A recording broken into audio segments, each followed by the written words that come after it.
सारखी स्पर्धा क्रमांक 34.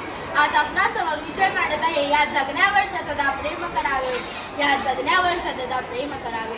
पाखरांना ठाऊक असतं बाजार गळा विकून आपलं खरं गाणं कधी गाता येत नाही. पाखरांना ठाऊक असतं बाजार गळा विकून आपलं खरं गाणं कधी गाता येत नाही. सोन्याच्या पिंजऱ्यात पंख विकून आबाळाकडे कधी जाता येत नाही. सोन्याच्या पिंजऱ्यात पंख विकून आबाळाकडे कधी जाता येत नाही. वक्तृत्वाच्या रंगभराचे सन्माननीय अध्यक्ष, वाग्देवतेच्या सप्तरंगी, इंद्रधनुष्य अश्विनी परीक्ष आणि माझ्या बाळ मित्र सर्वांना माझा नमस्कार. जीवन इतके सुंदर आहे, अनुभव तुम्हास येत जाईल. जीवन इतके सुंदर आहे, अनुभव तुम्हास येत जाईल. प्रयत्न करायला विसरू नका, मार्ग तुम्हाला सापडत जाईल. प्रयत्न करायला विसरू नका, मार्ग तुम्हाला सापडत जाईल. जीवन ही रंगभूमी आहे. जीवन म्हणजे दोन गडीचा डाव. जीवन हा एक संघर्ष आहे. प्रत्येक व्यक्तीच्या जीवनाविषयीचे मत त्याला येणाऱ्या अनुभवावरून अवलंबून असते. जीवनात चढ उतार असणार. जीवन म्हणजे उंच अडीचा खेळ असतो. सतत सुख किंवा दुःख असे क्वचित आढळते. जाईल त्या क्षेत्रात कुणी मागे तर कुणी पुढे अशी स्थिती आढळते. पण आपण गतिमान असावे व प्रगती पथावर राहावे, ही प्रक्रिया सुरू होण्यात व चालू राहण्यात जीवनाचे सार्थक आहे.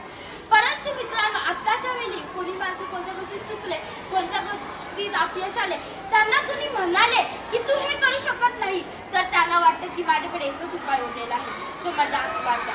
आत्महत्या याचा अर्थ म्हणजे स्वतःहून स्वतःची हत्या करणे, माझी आत्महत्या.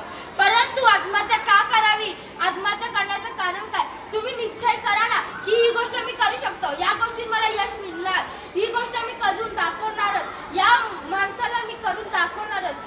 जीवन नाकी संपवा, जीवनाचा चांगला उपयोग करायला शिका. असाच एक प्रसंग मी तुमच्या समोर मांडत आहे. लखनौ पद्मावती एक्सप्रेस मधून मध्यरात्री एक ट्रेन सुटली. त्या ट्रेनमध्ये 2 दरोडाखोरांनी डाका घातला. त्या दरोडाखोरांची नजर अरुणिमा सिन्हा हिच्या गळ्यातल्या सोन्याच्या साखळीवर पडली.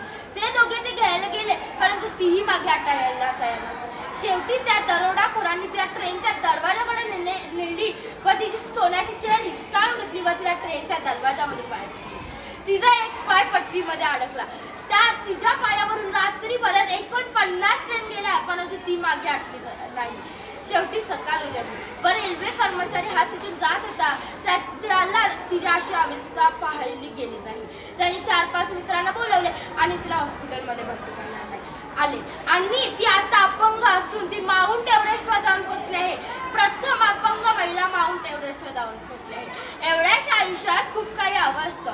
एवढ्याशा आयुष्यात खूप काही हवं असतं. हवं असतं तेच मिळत नसतं. हवं असतं तेच मिळत नसतं. हवं ते मिळालं तरी खूप काही कमी असतं. हवं ते मिळालं तरी खूप काही कमी असतं. चांदण्याने भरून सुद्धा आबाला आपलं रिकाम असतं. चांदण्याने भरून सुद्धा आबाला आपलं रिकाम असतं. खरे म्हणजे जगण्या इतके काहीच असू शकत नाही.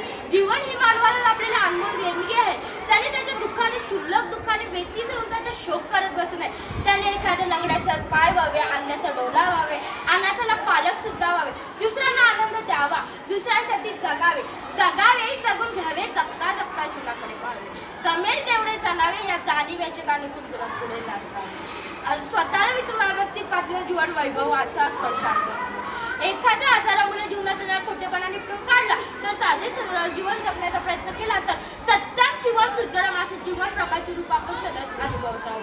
निर्भर आणि आता चंद्र, सूर्य, आकाशाच्या उदास्त खळखळणाऱ्या लहानांच्या हसते, पायाशी घोटाळणारे कुत्र्याची नाव, थोडे प्रेमाचे बोलणे केले तर वृद्धांच्या नेत्रात तरळणारे अश्रू, एखादा रुपया हातावर ठेवला ते 4 पिढ्यांना आशीर्वाद देणारा देवाच्या दारातील विकलांग भिक्षू, पहाटेच्या प्रहरी मंदिरातून येणारा घंटानाद, आभाळातून झोपावत जाणारे पक्षाचे थवे, शाळेच्या प्रांगणातून बाळगोपाळांच्या कंठातून बाहेर पडलेले प्रार्थना गीत, असे हे जीवन किती विलंबने आहे, असे हे जीवन किती विलंबने आहे. या जन्मावर, या जगण्यावर शतदा प्रेम करावे, या जन्मावर, या जगण्यावर शतदा प्रेम करावे, शतदा प्रेम करावे. शेवटी जाता जाता एवढंच होतं. शेवटी जाता जाता